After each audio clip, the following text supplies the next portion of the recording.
Hello, I'm Mark Licht, Associate Professor and Extension Cropping Systems Specialist with Iowa State. Today we're going to talk a little bit about kind of the do's and don'ts of early soybean planting. And so, as you all are well aware, right, we've been planting earlier and earlier, and we know that the seed costs and the planting operation itself is a significant portion of our input structure for soybean production, right? So somewhere along the lines of 10 to 20% there, right? So quite important to make sure that when we think about planting, we do this in an appropriate way, make sure that we have the best chances for success. So I show this slide quite a bit, or a variance on this slide, right? So I don't like talking about precise planting dates because they usually get me wrong. And so instead, I'd like to preface that, when we think about planting, we really should be thinking about the soil conditions for planting, right? And so the first thing that I generally think about there is, are the soils fit? What's the moisture of those soils? We don't want them too wet, right? Because that causes compaction, either by wheel traffic, by the down pressure, or at the furrow level, right? So there's different areas that we can get compaction in, and if we're too wet, we're going to be there. For soil temperatures, I generally talk about 50 degrees and rising. I go back 20 plus years when I started in an extension. There were still documents that would show, soil temperatures for planting soybeans being 60 to 65 degrees Fahrenheit, right? So we have shifted that back and really talk about our soil temperatures for planting of both corn and soybeans really being the same anymore. Okay, I do think it's important. The third bullet is just thinking about what is really the forecast. What's that seed environment going to look like on day one after planting versus day 7? Okay, really the first 12 to 24 hours is the most important because that's when the seed is imbibing water. Okay, a soybean seed is going to imbibe roughly 50% of its weight in water. And if it's cold water, if it's kind of a cold water shock, that can disrupt cell membranes and cause germination issues down the road, right? And so thinking about that temperature is because we want to get that seedling to germinate and emerge as quickly as we can and as uniformly as we can. So when we think about early soybean planting, some of the reasons why we want to be planting early is to think about maximizing light interception, right? So we know that the way to get higher yields is to make sure that we intercept and utilize as much sunlight as we possibly can. Trying to avoid having sunlight hitting the ground is our best approach to that. The next part of this is as we intercept more light, that means we're going to get more biomass. But really what I'm focused on here is not necessarily about getting more and more biomass, but rather maximizing our crop growth rate, getting a really high crop growth rate. It's the crop growth rate that's going to translate into a seed filling rate. And that's really what we want to be focused on at the end of the day. The other part with biomass is that biomass is not a strong correlation to grain yield. So just like if we have a high biomass year for soybeans, does not necessarily mean that it's going to be a high soybean yield year. Now, the part of biomass that does correlate well is that typically if we have a high growth rate, a lot of biomass, then we're going to have a greater number of main stem nodes. This is important because more main stem nodes does typically correlate to having more nodes where we can get pod development.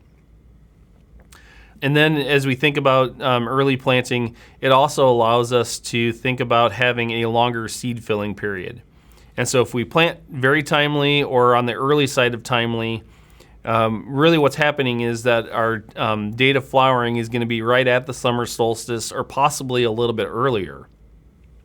So by doing this we're basically increasing that seed filling period as well, right? But if we start planting and get, and we all know this, right? If we plant in late May or into June, we've not only shortened our vegetative growing period, but we've also then shortened our seed filling period as well. So planting timely and planting on the earlier side of timely helps us maximize the seed filling period and then the seed filling rate. So those are some of the things that we're hoping to get out of this early planting idea. So the other thing I want to just kind of keep us all aware of to some degree is looking at some planting dates, right? So the early planting date from the USDA Risk Management Agency has changed here roughly a year ago now. And so for Iowa, what that really did is said that the southern 3 crop reporting districts is now an early planting date of April 10. The northern 6 crop reporting districts has an early planting date of April 15th. Okay, so that's a 10 to 15 day shift from where we had been in the past. Yes, that's a significant shift for Iowa, and we've seen similar shifts across the central corn belt. But when the RMA did this, the bigger shifts actually occurred in the south and the southeast, where they went from having early planting dates, 20 to 40 days after their frost date, to now being roughly at their last spring frost date. So there was a little bit of a discrepancy about how they were chosen in the central and northern corn belts compared to the south and the southeast.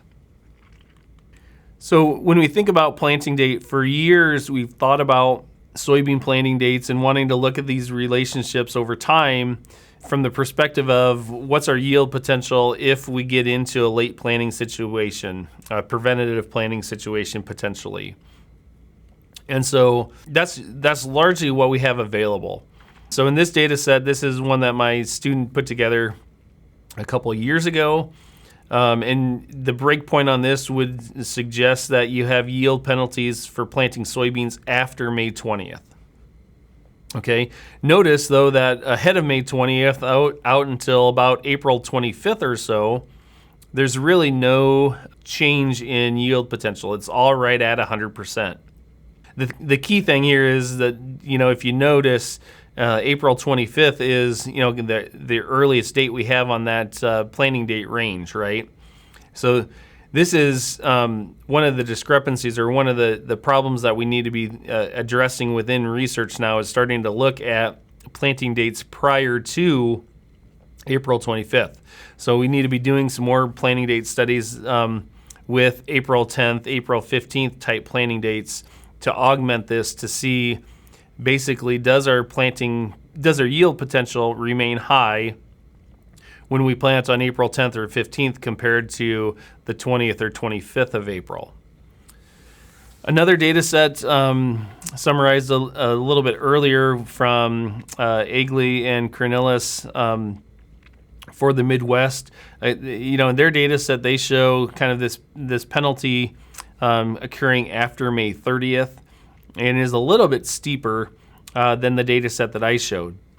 I pulled this out because it does show a little bit earlier planting dates in their study, where they have some that are the April 20th to April 25th timeframe, right? So there's a slightly earlier, but not necessarily showing anything different, in the sense that we just don't know what that yield response is going to be if we start planting in that April 10th, April 15th timeframe. This is a data set, a farmer data set, where through a survey they supplied us with their planting dates and yields, field average yields. The data I'm showing is largely Iowa data, but there is some from surrounding areas. The key here is, if you look in the box to the left with the state map and some pretty colors mosaic across it, right? So the light colors are basically indicating similar soils and similar weather patterns. And then those colors translate to the planting date responses in the figures on the right. And so when you look at these, the story is pretty much the same across all of them, right? There's anywhere from a 0.2 to a 0.5 bushel per acre per day yield loss that comes with planting later, essentially. Yes, it's a boundary layer function, and so you can have, planting on, May 10th and have very high yield potential, or May 20th and have very high yield potential. But the trend is that the later you plant, the lower the yield potential really is. And so this is based on farmer data. But again, most of this farmer data has data points that are after April 25th. Digging back in the archives a little bit, this is some work done by Pelle Peterson while he was here at Iowa State. Basically, he was looking at the yield potential in high-yielding environments versus low-yielding environments, and he found that high-yielding environments have quicker yield loss or more yield loss than those low-yielding environments. And so the approach that he would recommend and I would concur with is that if you're looking at later planting dates or penalties for planting late, make sure that you get those high-yielding environments planted first. So if you have fields that traditionally produce higher soybean yields, those should be the first priority to get planted. And I should note that even in his work, the early planting tended to be around April 20th to April 25th. And so that was kind of the time frame that Pelle was working with at that time. Now all of a sudden, we're talking about early planting and potentially ultra early planting.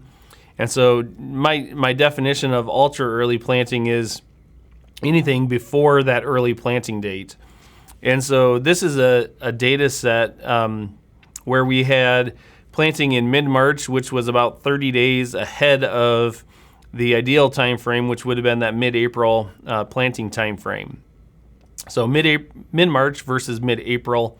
And then we had, for each of the planting times, we had two maturity groups. So we had a 3.6 maturity and a 3.9 maturity group.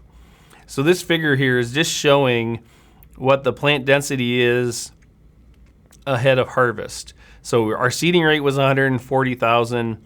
The mid-April planting date, we had roughly 125,000 plants per acre at the end of the year. And our mid-March, we had right around 100,000 or just slightly above 100,000. So that 30-day difference in planting date reduced our stand or our population by 20 to 25,000. I should note that the 30-day difference in planting date only resulted in a 3-day difference in emergence. So the mid-March emerged about 3 days ahead of the mid-April. So really, while yes, you got the advantage of planting 30 days earlier, you did not necessarily get a tremendous amount of plant growth from that earlier planting. In this data set, the yields for the 2 years, there was no yield difference for either maturity group or planting date. They all yielded about the same in each of the years. So in 2017, everything was essentially right around 80 bushels per acre. And in 2018, everything was right around 100 bushels per acre. So again, we didn't necessarily have a penalty from ultra early planting, but we did not have the benefits that a lot of people talk about from getting out there and planting on the ultra early side of things. Another data set out of Purdue, this just goes to show what happens as far as the emergence rate. And so the length of the bar is the emergence rate. The number in the bottom of the bar talks about the number of days to emergence. And so for this location at Purdue or in Indiana, a normal planting time frame would be mid-April to the end of April. So early planting, March 30th, it took a few days longer to get there, and roughly about the same emergence rate as what they had found. Late planting, you can see at the end of May and in June, emerging in 7 or 8 days. So quite a bit quicker emergence by emerging later. But notice that emergence rate, especially for the early June timeframe, that emergence rate is lower than the more timely planted soybeans. Carrying that study forward a little bit, just to look at the effect on node number and the effect on pod number. So in this graph here, just showing that the node number for kind of the ultra early and the early to normal planting, we all maximized out at roughly 19 nodes per plant. We didn't have a loss of nodes per plant until we got out to the end of May and June, right? And that's what we'd expect, right? Because we're going to shorten the vegetative growth period with late planting, so it makes sense that those have shorter node numbers. When we think about pod numbers, it almost looks identical to the number of nodes, right? So ultra early, early to normal planting all have basically the same number of pods per plant. It's the late June the late May and early June ones where we see the number of pods per plant decreasing there. And again, it's because not only are we shortening the vegetative period, but now we're also probably shortening the reproductive seed filling period as well. And so we tend to find by doing that, we're going to shorten number of nodes, number of pods, that type of response. So a data set going back to my students' work, just looking at the number of days in non-grain filling on the left two panels, so A and C panels, right, is non-grain filling or vegetative versus number of days in our grain filling period, which is the B and D panels, as it relates to relative yield. And so A and B are kind of the northern locations, and C and D are southern locations. And I should note that the different symbol styles are relating to the maturity group. The different color symbols is relating to the planting dates. And so what we find with this is that, especially in the northern part of the state, if we get roughly 50 to 60 days in the vegetative period, that's going to maximize our yield potential. In the southern part of the state, we definitely want to be closer to the 60 days in vegetative. When we think about the reproductive grain filling stages, that 30-day delay in planting that we had over the range of planting dates here resulted in 5 to 10-day reduction in grain fill. And so the story behind this is we want to make sure that we maximize out or try to extend out not only the vegetative period, but really what we want to focus on is trying to extend out the seed filling period. And so some of this is being done genetically. We know that modern genetics are flowering 7 to possibly even 10 days earlier. And so that is giving us a little bit of an advantage from a seed filling perspective.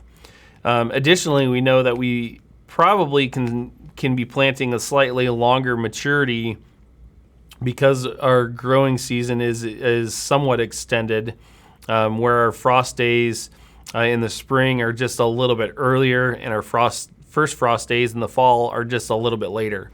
And so there's a couple different ways that we can approach trying to extend out our seed filling period.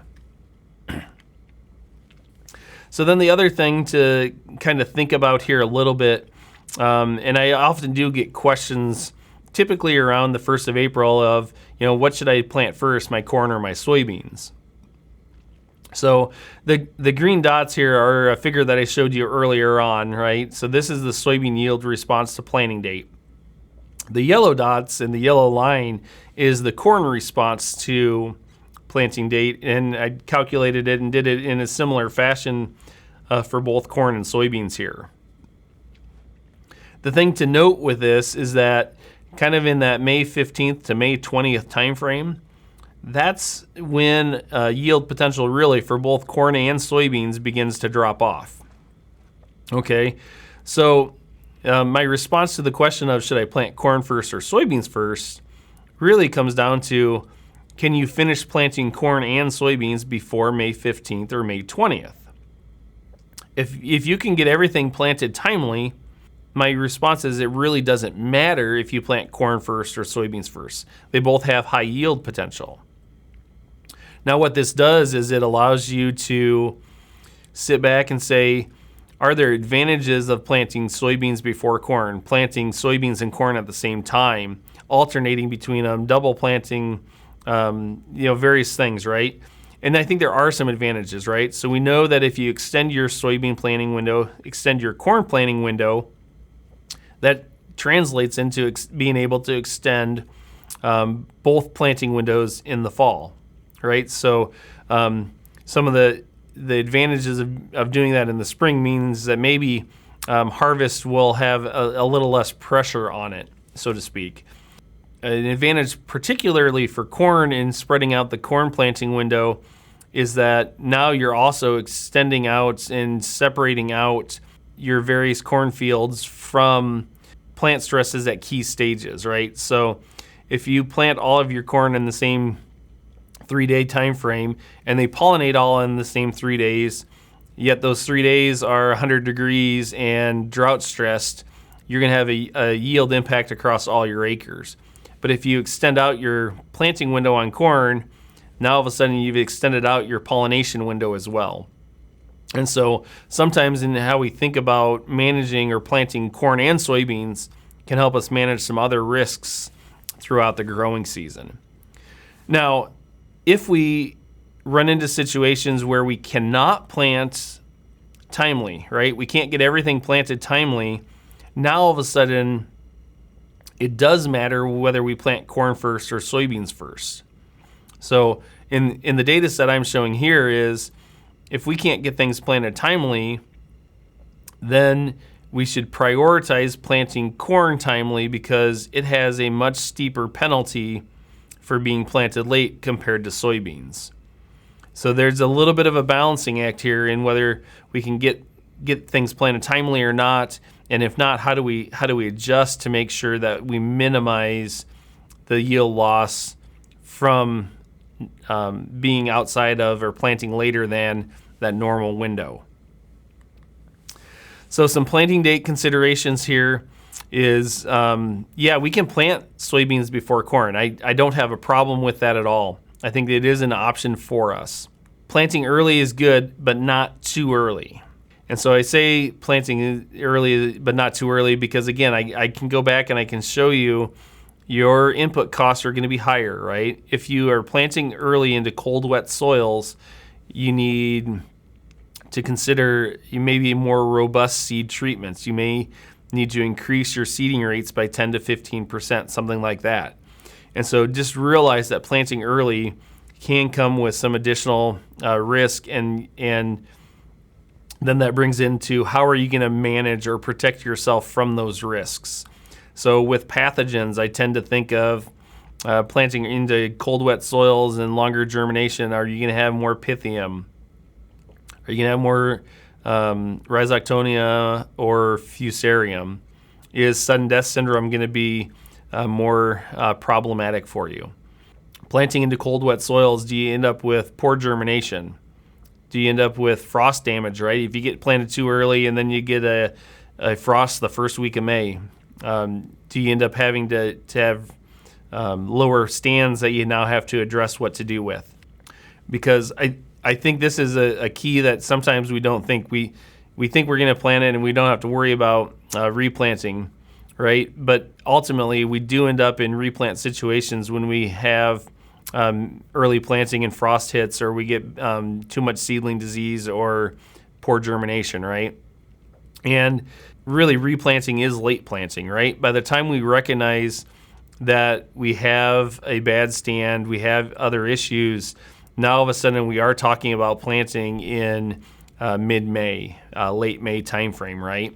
And so all of a sudden, the importance of planting and getting it done properly and getting good stands early is really important, right? Because our second chance means that we're already going to be at a yield penalty per se.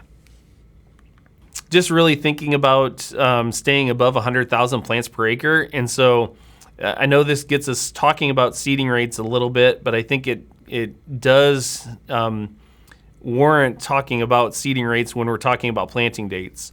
And so we know that in early and late planting situations, we probably need to increase our seeding rates. Need to increase them for different reasons, right? Early planting, we need to increase the seeding rates because we have a higher mortality, we have lower germinations. Late planting, we want to increase seeding rates because we want to force that plant to do a little bit more branching out, closing canopy a little bit quicker. There is some factoring in season mortality.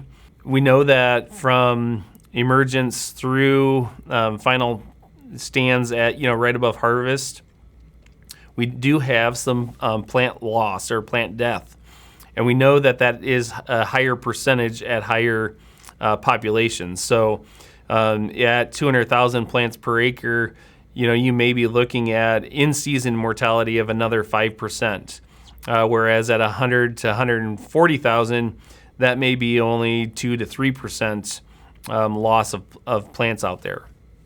So really trying to focus in and hone in on a seeding rate of 125 to 140,000, and then how to make sure that 125 to 140,000 results or ends up at being around 100,000 plants per acre at harvest. So again, as we think about planting and planting dates, I just can't stress enough. This is really the most important operation of the year. So making sure we get in there and do it right. Don't forget the basics. So the basics for soybeans are, let's plant early, but April 15th to May 20th is probably about the sweet spot. We've learned that with corn through the years that, we can plant a little bit earlier, but typically our sweet spot as far as yield potential, again, tends to be in that April 15th to May 20th time frame. I don't recommend ultra early planting. Make sure that we put some focus on seeding rates to make sure we get to a final stand of 100,000. And then row spacings, if we can narrow up, that's typically going to give us a little bit better yield response, especially in low yielding environments and late planting situations. With that, I will wrap it up. Again, if you have any questions, feel free to reach out to me and let me know what your questions are as you go forward. Thank you.